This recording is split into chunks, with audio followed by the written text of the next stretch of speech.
Well, it was a beautiful day in Massachusetts. The temperature was perfect. It was overcast and became sunny. It was a glorious spring day in New England, just the right temperature to run a marathon.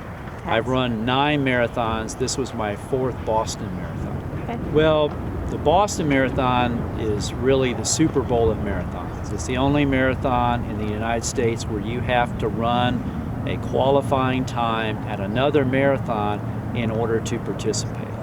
So it's special for that reason. It's also the oldest marathon, 117 years, and it's unique also in that you all congregate, all 20-something thousand runners in downtown Boston, and you're bussed out to a little town called Hopkinton, a town of about 15,000 people, and you run from Hopkinton through 8 communities, including Boston, and you finish in downtown Boston. And along the way, there are approximately 500,000 spectators that are, in their front yards, on the sidewalks, cheering you the entire way. It's Patriots Day in Boston, which is a state holiday. People are celebrating for generations. Families along these routes in these towns have supported the runners. The Boston Red Sox always play at 11 o'clock on Monday. It's a great day of celebration and to celebrate being an American, that being Patriots Day. So it's very historic, it's very special for all those reasons. As I finished approximately 1 hour before the explosions occurred, and after I finished the race, you're given your medal and a goodie bag, and then I met my wife and son at the family waiting area, and then we took pictures to celebrate the event, and then went back to our hotel a 1/10 of a mile away with the intent to change clothes and go have a celebratory lunch. We heard it. We were in our hotel room on the 26th floor of the Westin Hotel, a 1/10 of a mile from the finish line, and we heard 2 very loud explosions. What did you think it was at first? At first I thought maybe they were shooting off very loud fireworks at Fenway Park following the Boston Red Sox game. We had the television on and the local media was reporting an explosion at the finish line, which was just completely shocking to me. Then the media reported possibly a 3rd bomb being detonated by the police, and I told my wife and son, I don't feel safe here anymore.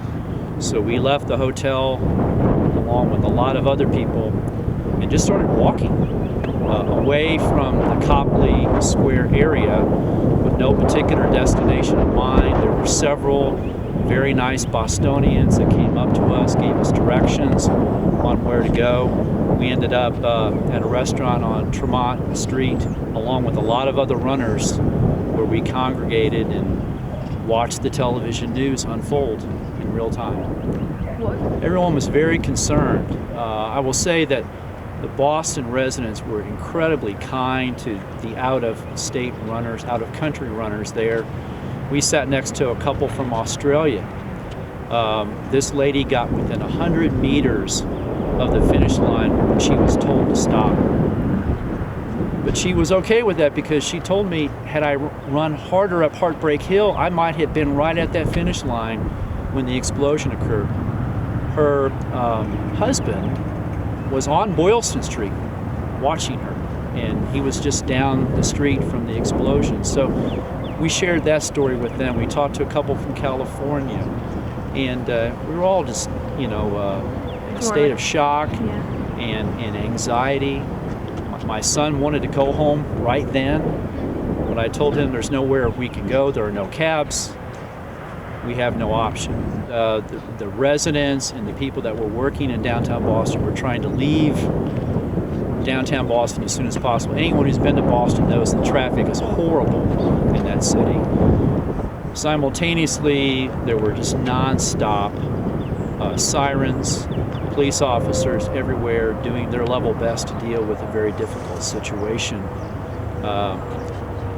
Then we saw the governor of Massachusetts give a press conference at our hotel. At that point, I felt comfortable going back to the hotel because they obviously were comfortable with him being there. But that was a process just getting back to the hotel because of the traffic. And our hotel was in the middle of a 15-block crime scene. And they had many, many ambulances just stacked up waiting in anticipation of some other problem that might develop. And we had to have a police escort back into our hotel. And even when we got inside our hotel, there were police officers in the lobby with machine guns. My son was especially concerned, but again, I had to assure him that I felt that we were safe there. But it's difficult to convey when police officers are doing their job and being heavily armed, not knowing what was going to occur.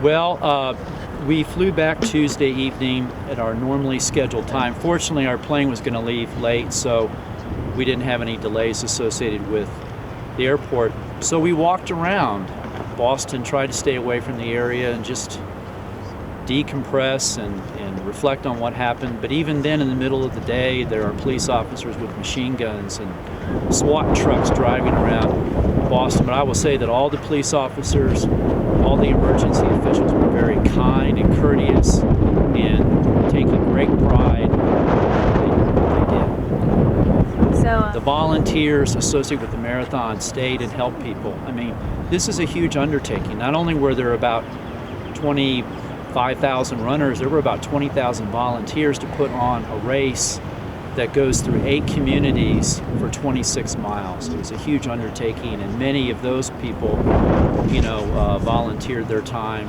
all through the night. I might also add that there were some runners that about 4,500 runners that could not even finish the race. They had no cell phones. They had no clothing to put on because their bags were at the school buses. We even saw some of those runners finally get back to the hotel 3 hours after the bomb with the running clothes only, and no way to communicate with their family. And you can imagine what they went through. We felt fortunate that we were in the position that we were under the circumstances. Very sad for those runners that qualified for the marathon, that trained all winter to run, and then were told that they could not finish. But we as runners understand why, because it was done for their safety and the safety of everyone else. And the Boston Marathon is going to give them finishing medals anyway, and they certainly are. Honestly, I was more depressed yesterday and today than I was while I was still in Boston, because the adrenaline was still flowing and I was still just absorbing all this in real time. But now that I've come back and I've been close in person to talk to family members and friends, it's really come home to me as to what has occurred, and I have sadness for those that were killed and injured. I'm very angry of who was responsible for this, that they took away the innocence of this very special race and this special day in Massachusetts. And I'm very motivated to go back next year. I requalified. I'm going to go back next year, and I'm going to run again to honor those that were killed and injured, and to support Massachusetts and Patriots Day and all those people that make the race special. And I know just from looking through social media that there are many other runners that share my intentions to go back and to support the event. And I think that you'll see an unbelievable amount of support from runners, family members, volunteers, everybody. We are a family of runners, a community. So you think there'll be even more people besides runners to come next year? I fully expect that instead of 500,000 spectators, there will be many, many more than that. And there'll be more than enough runners. There'll be capacity, as there always is, and then some, I'm sure.